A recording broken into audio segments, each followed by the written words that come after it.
அடியனாகிய கோசலாதேவி ஆகிய நான் ஆழ்வார் பெருமக்களுடைய வரலாறுகளை இதுகாரம் சொல்லிக் கொண்டிருந்தேன். இன்று தொடர்ச்சியாக 5வது வரிசையிலே இருக்கக்கூடிய தொண்டரடிப்பொடியாழ்வார் பற்றி உங்களிடையே பகிர்ந்து கொள்ள நான் மிகவும் விளைகின்றேன்.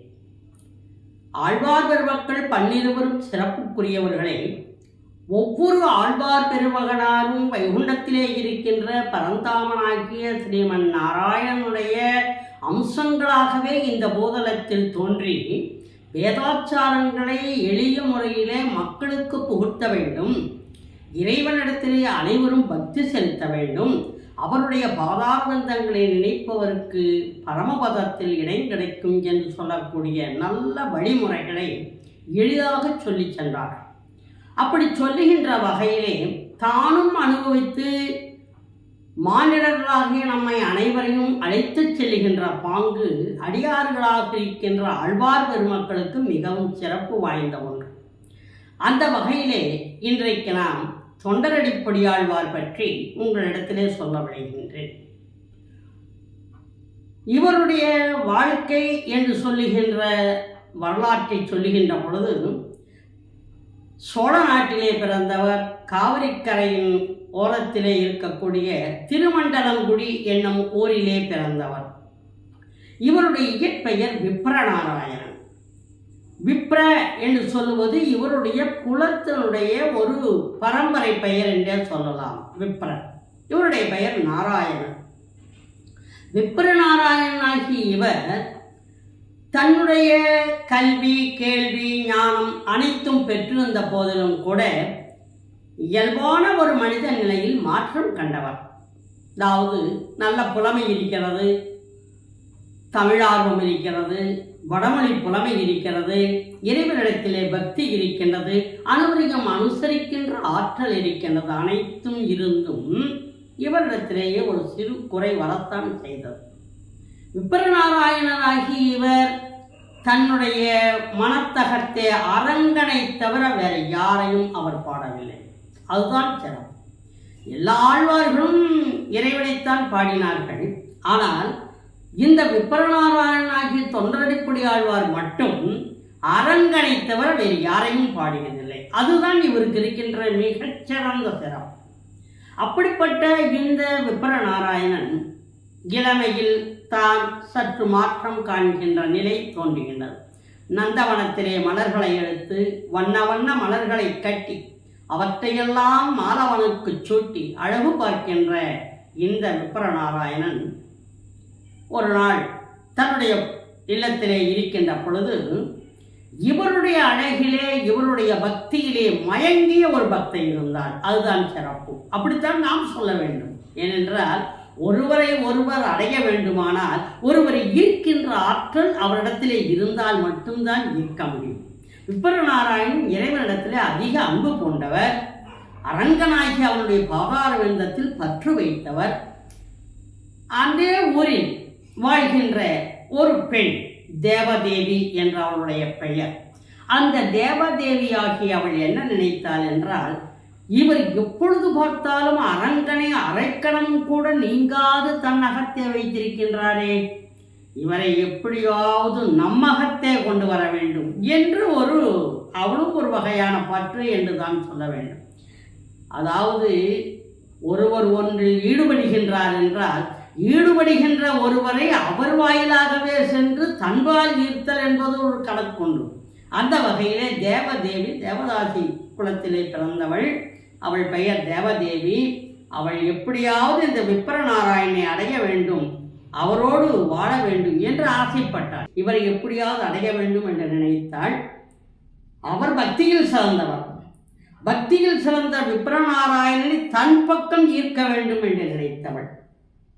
எக்கணமும் அரைக்கணமும் நான் அரங்கனை விட்டு அகலே நின்றிருக்கின்ற விப்ரநாராயணனை என் பக்கம் கொண்டு வர வேண்டும். இதுதான் அவர் அங்கே பக்தி வைத்திருக்கின்றார். அந்த பக்தியை என்பால் காட்டட்டுமே, என்னிடத்தில் அன்பு காட்டுவதும் பக்தி தானே என்று நினைக்கின்ற ஒரு சிறிய நிலை கூறுவானார். அந்த நேரத்திலே இது எப்படியாவது செயல்பட முடியுமா என்று நினைத்த நேரம் கடவுளுடைய திருவருளோ அரங்கனுடைய அருளோ எதுவும் தெரியாது. நந்தவனத்திற்கும் அனுபவிக்க சென்றார் விபரநாராயணன். விபரநாராயணனை சுற்றி பின்தொடர்ந்தே வந்தவள் தேவதேவி. இவர்கள் நந்தவனத்தை விட்டு வெளியிலே வருகின்ற பொழுது பெருமழையின் காரணமாக வேகமாக விபரநாராயணன் தன்னுடைய குடிலுக்குள் வந்துவிட்டார். இவரை பின்தொடர்ந்து வந்திருக்கின்ற இந்த தேவதேவி என்ன செய்தாள் என்றால், மலையிலே நனைந்து கொண்டு வந்து இந்த குடிலுக்கு முன்னால் நின்றாள். தன்னுடைய குடிலுக்கு முன்னால் ஒரு பெண் நிற்கின்றாளே என்று நினைத்தவர், இவரை உள்ளே வா என்று அழைப்பதா, மலையிலேயே நின்று கொண்டிருக்கிறாளே என்று அப்படியே விட்டு விடுவதா, இரண்டும் அவருக்கு ஒன்றும் புரியவில்லை. என்ன செய்யலாம்? ஆனால் ஒரு மனிதனுக்கு இரக்கம் என்பது இயல்பான குணம், அன்பு என்பது இயல்பான குணம். ஒரு மனிதன் தன்னுடைய உள்ளத்தால் எவ்வளவு வெறுப்புடையவனாக இருந்தாலும், அதுவும் ஒரு பெண் மழையில் நனைந்து தன் குடிலுக்கு முன்னால் நிற்கின்ற பொழுது நாம் அப்படியே விட்டு விடுவது நல்லதல்ல என்று சொல்லி அவளை உள்ளே அழைக்கின்றார். அவளும் அந்த தருணத்தை எதிர்பார்த்து கொண்டிருந்தவள் தானே தேவதேவி. வேகமாக உள்ளே வந்தால், மழையோடு நனைந்து வந்தவள், தன்னுடைய ஆடையெல்லாம் நனைந்து போய்விட்டது, குளிரிலே நடுங்கிக் கொண்டு உள்ளே வந்தவளுக்கு வேறு ஒரு ஆடையை கொடுத்து இதை உடம்பெல்லாம் துடைத்துக்கொள் என்று சொல்லி பரிமாறி கொடுத்தார். பரிமாறுகின்ற பொழுதே தேவதேவி தன்னுடைய அன்பை அங்கே பரிமாற்றி விட்டார். பரிமாற்றுகின்ற பொழுது அகத்தே இருந்த அரங்கன் அகன்று விட்டான், அணங்கு புகுந்து விட்டாள். தேவதேவி உள்ளே நுழைந்தாள். அப்பொழுதே அகத்தை விட்டு அரங்கன் வெளியேறினான். அரங்கன் வெளியேறினானா இல்லை அரங்கனை வெளியேற்றி விட்டு அணங்கு உள்ளே நுழைந்தாளா? இது யாருடைய சாதனை என்று சொல்லுவது? பார்த்தார். அன்றிலே இருந்து விபரநாராயணன் இந்த அரங்கனை நினைப்பதை விட தேவதேவி அதிகமாக நினைத்தான். அவள் வராத பொழுது அவளுடைய வீட்டை நாடி சென்றான். வீட்டை நாடி சென்ற பொழுது அவளுக்கு பக்தி இருந்தது. அவரை எப்படியாவது தன்பால் ஈர்க்க வேண்டும் என்று நினைத்த காரணத்தையும் சாதனையும் செய்து கொண்டாள். ஆனால் அவளுடைய தாய் பொன்னும் பொருள் மேலும் ஆசை கொண்டவள். ஆகையினால் அவள் சொன்னால், வெறும் கையோடு வருகின்ற ஆடவர் யாரும் இங்கு வர வேண்டிய அவசியமில்லை என்று சொல்லி கதவை அடைத்து விட்டாள். விபரநாராயணனும் அந்த தேவதேவியினுடைய வீட்டிற்கு முன்னாலே உட்கார்ந்து கொண்டிருக்கிறார். கதவு எப்பொழுது திறக்குமோ என்று, தேவதேவி எப்பொழுது வெளியேறி வருவாளோ என்று. இந்த நேரத்தில் பார்த்தார் அரங்கன் அழகிய மணவாளனாக தன்னை மாற்றிக்கொண்டு ஒரு பொன்பெட்டிலை எடுத்துக்கொண்டு தேவதேவியினுடைய வீட்டிற்கு சென்று அவளுடைய தாயை பார்த்து, இந்த விபரநாராயணன் இருக்கின்றானே, அவனுடைய ஆத்ம நண்பன் நான், என்னுடைய பெயர் அழகிய மணவாளன் என்று சொல்லுவார்கள். அவர்தான் இந்த பொன்பட்டிலை உங்களிடத்திலே கொடுக்க சொன்னார் என்று சொல்லி தேவதேவியினுடைய தாயிடத்திலே இந்த பொன்பட்டிலை கொடுத்த உடனே அவளுக்கு பேரானந்தம்.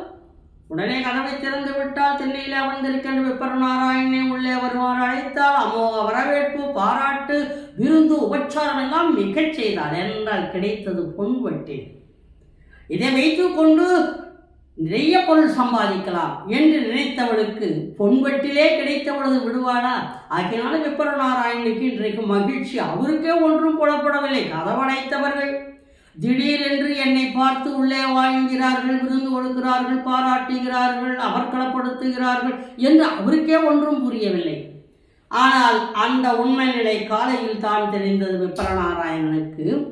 கோயிலுக்குரிய பொன்பட்டிலை காணாமல் போய்விட்டது என்று மன்னனிடத்திலே சொல்ல காவலர்கள் தேட அந்த பொன்பட்டில் தேவதேவியின் வீட்டிலே இருக்க இதை விபரநாராயணன் தான் கொடுத்திருப்பான்.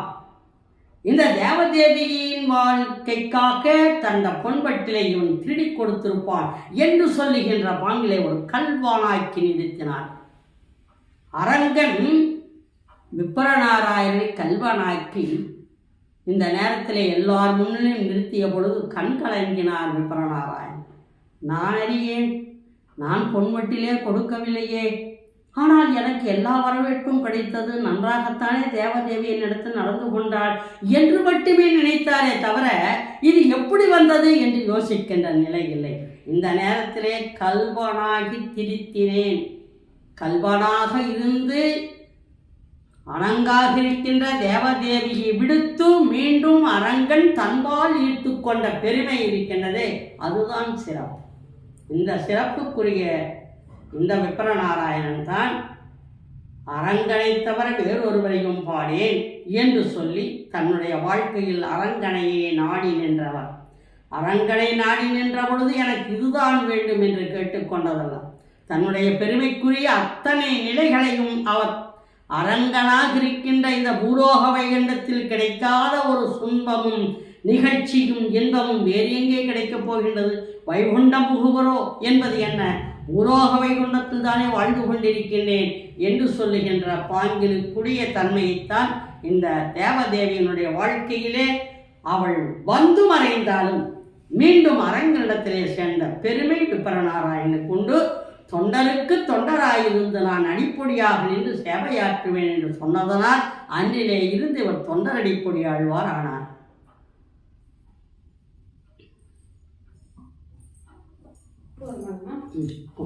இதுக்கு அடுத்து நீ போட்டேன்னா, தேவதேவியாகிய அனங்குடன் கலந்த பின்பு விப்ரநாராயணன் அரங்கனை மறந்தார் என்றே சொல்லலாம்.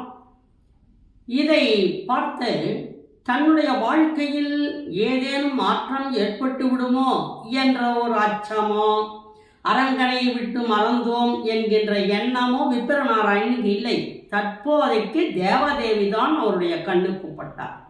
அதை பின்னாலே தன்னுடைய பாசுரத்திலே சொல்லுகின்ற பொழுது கூட, மங்கையர் கயல்வெளி பட்டு நான் துன்பையிடும் வகையில் பட்டொழிந்தேன் என்கின்றார். அதாவது மாதாரார் கயல்வெளி பட்டு பெண்டிரால் துன்பம் உயிப்பான் ஒரு ஆண்மகன் என்பதை தன்னுடைய பாசுரத்திலே சொல்லப்போகிறார். அப்படிப்பட்டவராகி இவர் தேவதேவியவே நினைத்து கொண்டிருந்தார். அவர்களுடைய தொழில் என்ன? பொன்னும் பொருளும் யார் கொண்டு வருகின்றார்களோ அவர்களை ஏற்றுக்கொள்வது சிறப்பு. அந்த தேவதேவிக்கு விப்ரநாராயணன் மேல் ஒரு ஈடுபாடு இருந்த போதிலும் கூட அந்த பெண்ணுடைய தாயார் பொன்னும் பொருளும் இல்லாதவர்கள் யாரும் நம்முடைய வீட்டிற்கு வரக்கூடாது, அதை நான் அனுமதிக்க மாட்டேன் என்று சொல்லிவிட்டார். இந்த நேரத்தில் விப்ரநாராயணத்தில் அந்த மாதிரி பொருளெல்லாம் இல்லை. வழக்கம் போல் தேவதேவியை தேடி அவருடைய வீட்டுக்கு சென்றார். செல்லுகின்ற பொழுது கதவு அடைத்திருந்தது. பலமுறை அழைத்து பார்த்தார். தேவதேவி கதவை திறக்கவில்லை. அங்கிருக்கின்ற ஒரு சேடிப்பெண் வந்தால், தேவதேவி நீ எல்லாம் உங்களுக்காகலாம் பேச மாட்டாள், பொன்னோ பொருளோ இருப்புமாயின் இங்கு வாருங்கள், இல்லை என்றால் நீங்கள் போய்விடலாம் என்று சொல்லிவிட்டார். என்னிடத்தில் என்ன பொருள் இருக்கிறது, என்ன பொண்ணு இருக்கிறது, எதை கொடுப்பேன் என்று தவித்து கொண்டு இவர் வீட்டுக்கும் வரவில்லை. அந்த தேவதேவியினுடைய வீட்டினுடைய கதவு அடைத்த பிறகும் அங்கேயே இருந்து விட்டார்.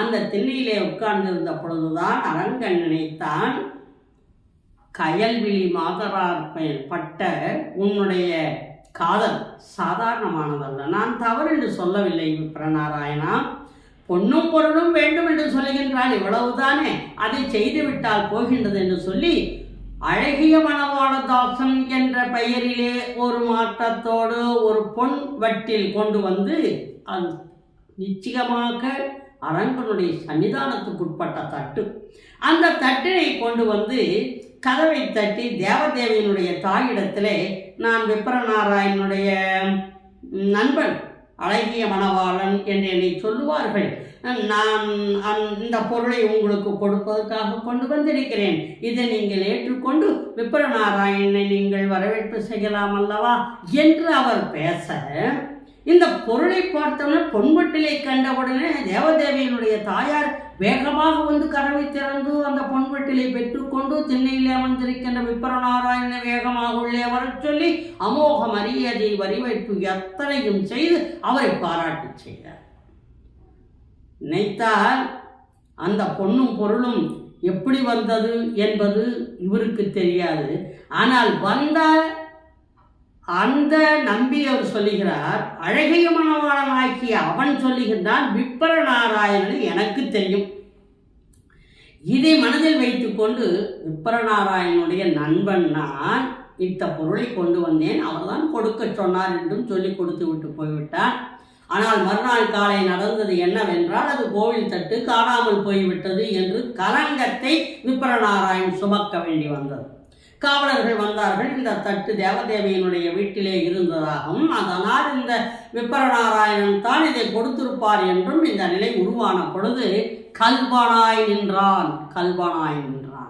விப்பரநாராயணன் ஒரு கல்வனாய் நின்றான். காதலின்பால் பட்டான், பெண்ணிடத்தே மயங்கினான். இன்று மற்றவர்கள் முன்னிலே ஒரு கல்வனாய் நின்றான், கண் கலங்கி நின்றான். பார்த்தார் விப்பரநாராயணன், இப்படியா நடந்து விட்டது எனக்கு என்று சொல்லி அதற்குரிய தண்டனைகளையும் அவர்கள் அனுபவித்தார்கள். ஆனால் அரங்கன் கைவிடுவானா? விப்பரநாராயணனை கைவிடவில்லை. அவரை அப்படியே மாற்றினார்.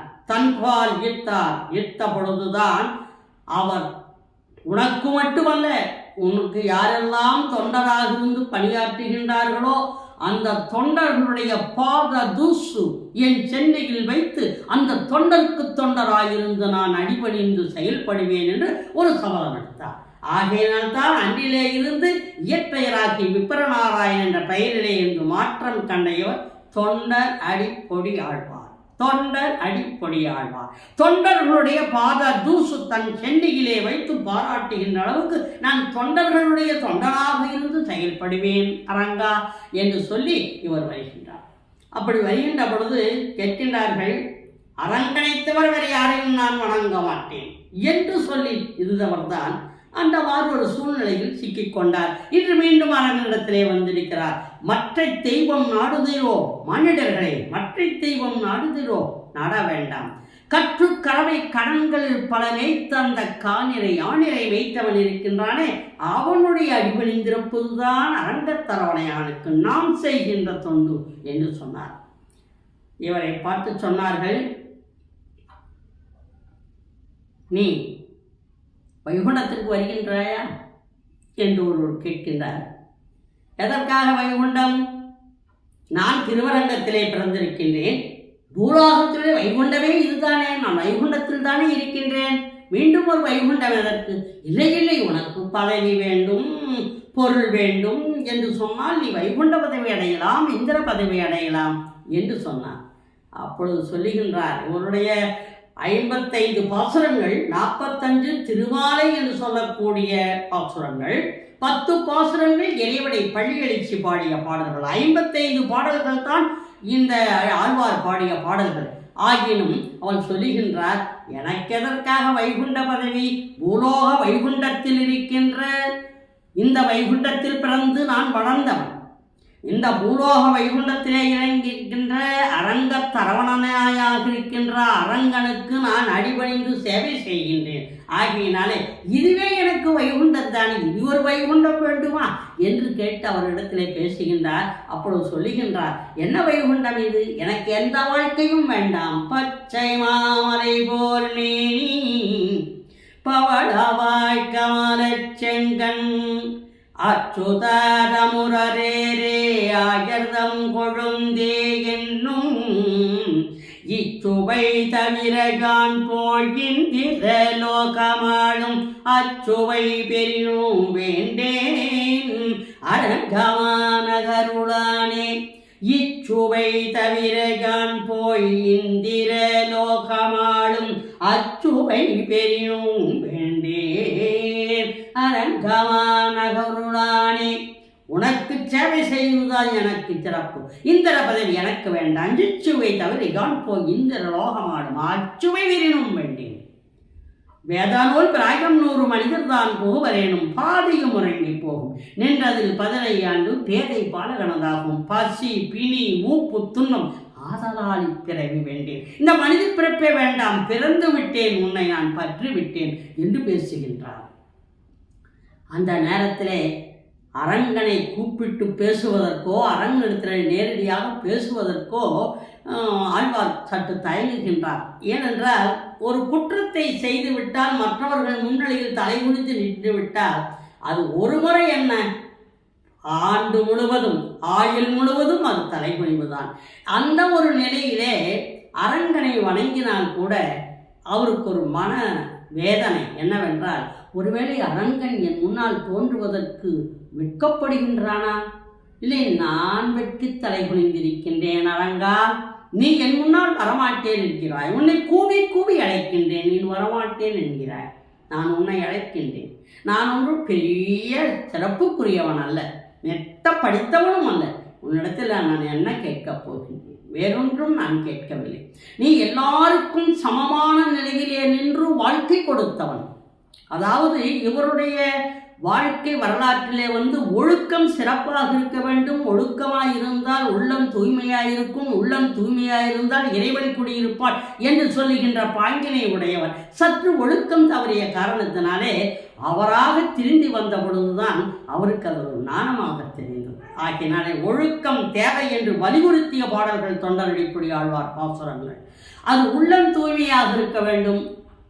திருவள்ளுவர் சொன்ன மாதிரி புறம் தூய்மை நீர்மையானமையும் அகம் தூய்மை வாய்மையால் காணப்படும். அகம் தூய்மையாக இருந்தால்தான் இறைவன் அங்கே குடியேறுவான். ஆகியனாலே இந்த அகத்தை நான் ஒரு தவறு செய்துவிட்ட காரணத்தினாலே நான் மிக்க தலை குனிகின்றேன்.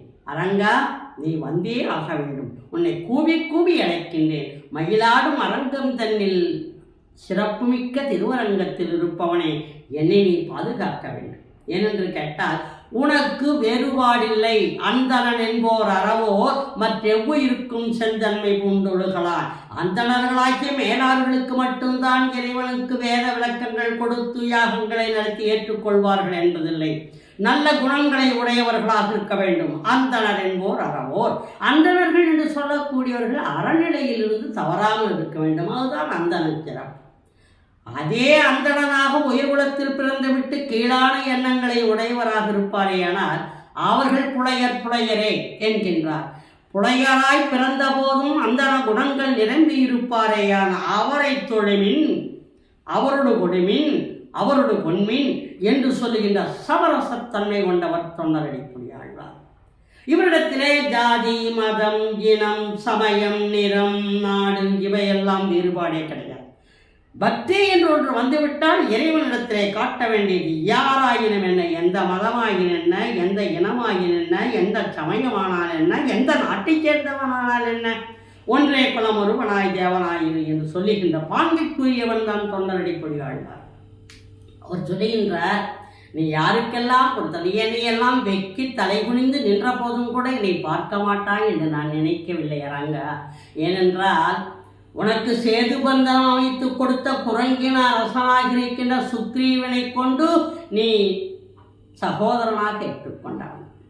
வேடனாக இருந்து படகோட்டி கொண்டிருந்த வேடன் குகனை நீ உன்பால் அணைத்து நின்று முன்னர் நால்வராயிருந்தோம் இன்றிலிருந்து ஐவரானோம் என்று அவனை சகோதர பாங்கிற்கு எடுத்துக்கொண்டாய். ஒரு வேடனை சகோதரனாக ஏற்றுக்கொண்டாய். குரங்கின தலைவனாகிய சுக்ரீவனை குன்று சூழ் மகனோடும் நின்னோடும் அறுவரானோம் என்று நீ சொன்னாய். அரக்கர்குடியிலே பிறந்தவனாகியிருக்கின்ற விபீஷணன் இடத்திலே சரணடைந்தான் என்பதற்காக அரக்கர்குடி என்பதை கூட மறந்துவிட்டு நின்னோடும் எழுவரானோம். தசரத மன்னனுக்கு 4 புதல்வர்கள் தான். ஆனால் குகனோடும் ஐவரானோம், குன்று சூழ் மகன் சுக்ரீவனோடும் அறுவரானோம், இன்று இளைங்கவாள் விபீஷணா நின்னோடும் எழுவரானோம் என்று சொல்லுகின்ற பற்றுதலுக்குரியவன் அரங்கன். அப்படிப்பட்ட அரங்கன் என்னை எப்படி ஒதுக்குவான்? அப்படி ஒதுக்க மாட்டான். அவர் என்ன சொல்லுகின்றார் என்றால், அரக்கனாக பிறந்து அரக்கர்குடியிலே பிறந்தவனாகி விபீஷணன் உயர்ந்த குணங்களை உடையவனானே ஏற்றுக்கொண்டாய். நீ அப்படி ஏற்றுக்கொண்ட பொழுது அவனுக்கு நீ பரிசாக கொடுத்து ஏற்றுக்கொண்டு போய் என்று சொன்ன நேரத்தில் நீ காவிரி கரையில் தங்கிவிட்டாய். தங்கிவிட்ட பொழுது நீ என்ன சொன்னாய்? அவரிடத்திலே நான் இங்கேயே இருந்து கொள்கின்றேன் என்று சொன்னாய். நான் எப்படி உன்னிடத்தில் சொல்லி அதை விளக்குவேன்? நீயாக நினைத்துப்பார். விபீஷணனிடத்திலே நீ போ, நான் இங்கேயே இருக்கின்றேன், உங்களை விட்டு நான் எப்படி போவேன் என்று சொன்னான் விபீஷணன். அப்பொழுது நீங்கள் என்ன சொன்னீர்கள்? குடதிசை முடியை வைத்து குணதிசை பாதம் நீட்டி வடதிசை பின்பு காட்டி தென்திசை இலங்கை நோக்கும் கடல் நிறத்திறம் கொண்ட எந்தாய், கடல் நிறக்குறை கொண்ட எந்தாய். கடலில் நிறத்தை உடையவனாக்கி நீலமேக சியாமளவனாக்கி நீ என்ன சொன்னாய்? குடதிசை முடியை வைத்து குணதிசை பாதம் நீட்டி வடதிசை பின்பு காட்டி தென்திசை இலங்கை நோக்கும். இலங்கையில் இருக்கின்ற உன்னை நான் பார்த்து கொண்டிருப்பேன். ஸ்ரீரங்கத்திலே இருக்கின்றேன், திருவரங்கத்திலே இருக்கின்ற என்னுடைய பார்வையெல்லாம் உன்னுடைய நாடாகி இலங்கை மீது தான் இருக்கும். விபீஷணா, கவலைப்படாதே என்று சொன்னாய். குரங்குகளெல்லாம் அணை அமைத்து விட்டது என்பதற்காக தோள் தட்டி கொடுத்தாய். அணில்களெல்லாம் பணி செய்தது என்று கரத்தகத்தை எடுத்து வைத்து அவற்றையெல்லாம் பாராட்டினாய். இந்த ஏழையை பாராட்ட மாட்டாயா? நான் என்ன தவறு செய்தேன்? எனக்கு யார் இருக்கின்றார்கள் சொல்? எனக்கு யாருமே இல்லையே. ஊரிலேன் காணி இல்லை, உறவு மற்றொருவர் இல்லை, பாரிலின் பாதமூலம் பற்றிலேன் பரமமூர்த்தி, காரொளி வண்ணனே என் கண்ணனே கதறுகின்றேன், ஆளுளர்களையம்மா அரங்கவானகருளானே. எனக்கு யார் இருக்கின்றார்? இதோ பார், மனத்தில் ஒரு தூய்மை இல்லை, வாயில் ஓர் இன்சொல் இல்லை, சினத்தினால் சற்று நோக்கி தீவிழி வீழ்வன் வாழாய், புனந்தோடாய் மாலையானே பொன்னிசூழ் திருவரங்க, எனக்கினி கதியன் சொல்ல என்னையாள் உடைய கோபி, எனக்கு நீதான் கதி காட்ட வேண்டும். என்னை விட்டால் வேறு யார் இருக்கின்றார்கள்? எனக்கு வேறு யாருமே இல்லை. ஊரிலேன் காணியும் இல்லை, உறவு மற்றொருவரும் இல்லை. உன்னுடைய பாதங்களை பற்றி கொண்டிருக்கின்ற இந்த பக்தியை தவிர என்னிடத்தில் வேறொன்றும் இல்லை பரந்தாமா என்று சொல்லி அரங்கனிடத்திலே அன்பு காட்டிய பெருமை அந்த பாசரத்தினுடைய மகிமை. அவர் அந்த நிலைமைக்கு ஆளான போதும் கூட அரங்கனை தவிர வேறு எந்த தெய்வத்தையும் போடாத ஞான சிறப்புடையவர். அதாவது கல்வி, கேள்வி, ஞானம். கல்வி என்பது கற்பது, ஆசிரியர் கற்பிப்பது. கேள்வி என்பது ஐயமழிகின்ற பொழுது நாம் கேட்பது. கேட்கின்ற கேள்விக்கு விடை பகருகின்ற ஆசிரியர் சொல்லுகின்ற பொழுது அவற்றை ஐயப்பாடு நீங்கி ஏற்றுக்கொள்வதில் அதுதான் ஞானம். இந்த நேரத்தில் தொண்டரடிப்பொடியாழ்வார் ஞானத்துக்குரியவர். ஆகையினாலே 12 ஆழ்வார்களிலே ஒரு சிறப்பு யாருக்கு என்று சொன்னால் தொண்டரடிப்பொடியாழ்வாருக்கு. அது மட்டுமல்ல, இறைவனாக இருக்கின்ற அரங்கனுக்கு பள்ளி எழுச்சி பாடுகின்ற ஒரு பெருமை தொண்டரடிப்பொடியாழ்வாருக்குத்தான் வாய்த்தது. ஏனென்றால் இறைவனை பள்ளி எழுச்சி பாடித்தான் நம்முடைய குறைகளை சொல்ல வேண்டும். ஆண்டாள் நாச்சியாரே என்ன சொன்னால், சித்தம் திருகாலே வந்துன்னை சேவித்துன் ஒற்றாமனடியே போற்றும் பொருள்களாய். இந்த நேரத்திலே ரற்றாய் காலை பொழுதிலே வந்து உன்னை எழுப்பி இருக்கின்றோம் கேளாய் என்று சொன்னார் ஆண்டாள் நாச்சியார். தொண்டரடிப்பொடியாழ்வார் இப்பொழுது அரங்கனை பார்த்து சொல்கின்றார், அரவணனாகியிருக்கின்ற அணைமேல் படுத்திருக்கின்ற பாட்கடல் வேந்தனாகிய நீ அரங்கத்திலே இங்கு ஸ்ரீரங்க பெருமானாக படுத்து கொண்டிருக்கின்றாய். நீ எழுந்திருக்க வேண்டும். எழுந்திருந்து இந்த ஏழைகளை பார்க்க வேண்டும். எழுந்திருந்து இந்த தொண்டர்களுக்கு நீ அருள் காட்ட வேண்டும். தொண்டனாகி அவருக்கு அருள் காட்டுவதிலே அந்த தொண்டனை வணங்கி நான் அருள் பெற்றுக் கொள்வேன் அரங்கா என்று சொல்லி பாடுகின்ற பாடல். 10 பாடல்கள் பள்ளி எழுச்சி பாடல் பாடுகின்றார். அதாவது பள்ளி எழுச்சி என்பது காலையில் எழுப்புவது, உறங்குகின்ற ஒருவரை எழுப்புகின்ற பள்ளி எழுச்சி. அதுதான் பள்ளி எழுச்சி பாடல் என்று நாம் சொல்கிறோம்.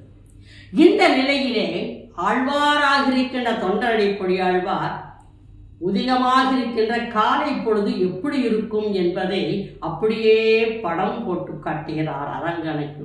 கதிரவன் குணதிசை சிகரம் ஒன்றமைந்தங்கனையுருளகந்தது கதையும் பொழுதாய் மதுவிலும் தொழில மாவலரெல்லாம் வானவரரசர்கள் வந்து வந்தீண்டி. வானவர்களும் தேவர்களும் விடியற்காலை பொழுதில் உன்னை வழங்குவதற்காக வந்திருக்கின்றார்கள். இருங்கனி தீட்டமும் பிடியோடு முரசும் அதிர்களில் போன்றுள்ளது எங்கும் அதிர்தலில் கடல் அலை போன்று சப்தம் எழுந்து வந்திருக்கின்றது. வானவர்கள் உன்னை நோக்கி வருகின்றார். எதிர் திசை இவரன், எதிர் திசையிலே நின்று இவரை வரவேற்பதற்கு எல்லோரும் நிற்கின்றார்கள். அது மட்டுமல்ல, பனிமதியாக இருக்கின்ற பனி விலகிவிட்டது. மின்னிய தாரகை தன்னுடைய ஒளியை குறைத்து கொண்டது. கங்குட்பொழுதோ தன்னுடைய பொழுதை மறைத்து கொண்டது. இந்த நேரத்திலே அழகாக காலை பொழுது விழுகின்றது. விழுகின்ற காலை பொழுதை அங்கே இருக்கின்ற ஒரு காட்சி காட்டுகின்றார்கள். காலை பொழுது வந்துவிட்டால் யாரெல்லாம் அவரவர் கடமையை செய்வார்களோ அதையெல்லாம் செய்கின்றார்கள். அதாவது மேட்டில மேதிகள் ஆயர்கள் தளிப்பிடும். ஆயர்களாக இருக்கின்ற அவர்கள் மேட்டில வேதிகள் ஆடு மாடுகளை எல்லாம் மேட்டு பள்ளங்களுக்கு அனுப்பி அவற்றை மேய வைப்பதற்காக புறப்பட வைத்து விட்டார்கள். விடியற்காலை வந்துவிட்டது என்பதை அரங்கனுக்கு உணர்த்துகின்றார் தொண்டரடிப்பொடியாழ்வார். மேட்டில மேதிகள் தலைவிடும் ஆயர்கள் அந்த விடைமணி குரலோடு தன்னுடைய கழுத்திலே கட்டியிருக்கின்ற மணியின் ஓசையோடு இவர்களெல்லாம் வெளியே அனுப்ப பரந்தன திசை எங்கும் எங்கெல்லாம் பொழுதாக இருக்கின்றதோ எங்கெல்லாம் பசுமையாக இருக்கின்றதோ அங்கெல்லாம் ஆணிரை கூட்டங்கள் போய்விட்டன. காலை பொழுதில் ஆயிர்கள் செய்கின்ற கடமையை செய்து விட்டார்கள். அது மட்டும் இல்லை அரங்கா, பூம்பொழில் என்று சொல்லக்கூடிய மலர்களெல்லாம் மலர்ந்து விட்டன, புட்களெல்லாம் புலம்பத் தொடங்கிவிட்டன, கங்குரும் மறைந்து போய்விட்டது. இந்த நேரத்தில் பொழுதும் வந்துவிட்டது. இனி பொழுது வந்த பிறகும் நீ உறங்கலாமா? அழகாக சொல்லுகின்றார். நான் மட்டுமல்ல, அரங்கனாகிய உன்னை பார்ப்பதற்கு யாரெல்லாம் வந்தார்கள் என்று அழகுபடச் சொல்லுகின்ற பாங்கு தொண்டரடிப்படியாழ்வார் பாசுரத்திலே ஒன்று. அவர் சொல்லுகின்றார், ஏ தமிழ் தன்னுமை எக்கம் மத்துழி யார் குடல் கொடு இசை திசை கிழிமி கீதங்கள் பாடினர் கிண்ணரர் கருடர்கள். எல்லாரும் வந்து விட்டார்கள். யாரும் அல்ல, ஏதம் தன்னுழி எக்கம் மத்தில யாழ் குழல் இசைகொடு கீதங்கள் பாடினர். யாரெல்லாம் பாடினர்? கிண்ணரர் கருடர்கள் கங்குழுள்ளவர் எல்லாம் மாதவர் வானவர் சாரணரியக்கர் சித்தரும் மயங்கினன் மின்றெருவழி தொழுவான். யாரெல்லாம் மயங்கி இருக்கின்றார்கள்? வானவர் தானவர் சித்தரும் எல்லோரும் மயங்கி உன்னுடைய பாதத்தில் நிற்கின்றார்கள். நன்றாகப்பா, இத்தனை பேர் வந்திருக்கிறார்கள். இருங்களில் தீட்டமும் பிடியோடு முரசும் அதிர்தலில் போன்றுள்ளது எங்கும் அரங்கத்தம்மா பள்ளி எழுந்தருளாயே என்று சொல்லுகின்ற தொண்டரடிப்படியாழ்வார் பின்னாலே சொல்லுகின்றார். கந்தர்வர் கங்குழு எல்லாம் மாதவர் வானவர் சித்தரும் மயங்கின திருவடி தொழுவான் ஆதலின்னாலோல கமருளே அவர்க்கு நீயே அரங்கத்து அம்மா பள்ளி எழுந்தருளாயே. நாலோல கமருள, அவர்களுக்கெல்லாம் நீ அருள் செய்வதற்காக அடியவளாகிய நான் அந்த தொண்டர்களுடைய பாதங்களை வணங்கி நான் உன்னிடத்திலே கேட்டுக்கொள்கின்றேன் அரங்கா என்று சொல்லி அரங்கனுக்கு பள்ளியளிச்சு பாடியவர். எந்த இறைவனையும் பாடாத ஒரு தன்மையுடைய தொண்டரடிப்படியாழ்வார் அரங்கனை மட்டுமே பாடினார். அரங்கனை எழுப்பினார். தான் செய்த தவறை நீதான் திருத்தினாய் என்று சொன்னார். கல்வானாய் என்னை கருணை காட்டினாய், மற்றவர் முன்னிலையிலே ஒரு கல்வனாக காட்டினாய். ஆனால் கல்வனாக காட்டினாலும் கூட கருணையின் காரணமாக அரங்கா என்னை நீ ஏற்றுக்கொண்டார். என்னை நீ ஏற்றுக்கொண்டதால் என்னுடைய ஞான சிறப்புக்கு நீ வழிவகுத்தார். தொண்டரடி பொடி என்று சொல்லுகின்ற ஒரு பாசத்திற்குரியவனாக நான் வாழ்ந்து உன்னோடு கலக்க வேண்டும் என்று சொல்லி அடியவராக இருக்கின்ற அவர்களுக்கெல்லாம் பாத பூஜைகள் செய்து என்னுடைய பணியை செய்து அரங்கனாகி உனக்கு நான் பணியாற்றுவேன் என்று சொல்லி வாழ்ந்த காலங்கள் 105 ஆண்டுகள் இவர் வாழ்ந்தார். இந்த பூதலத்திலே 105 ஆண்டுகள் வாழ்ந்த இந்த தொண்டரடிப்படியாழ்வார் இறைவனோடு கலந்த பெருமைதான் இந்த வரலாறு. இதை கேட்டுக்கொண்ட பக்தர்களாகிய இவர்கள் எல்லாருமே எல்லோரும் அரங்கனுடைய பாதாரவிந்தத்தை பற்றி நின்ற தொண்டரடிப்படியாழ்வாரை பற்றி நாமும் அந்த அரங்கனுடைய அருளை பெறுவோமாக என்று கூறி விடைபெறுகின்றேன். நன்றி, வணக்கம்.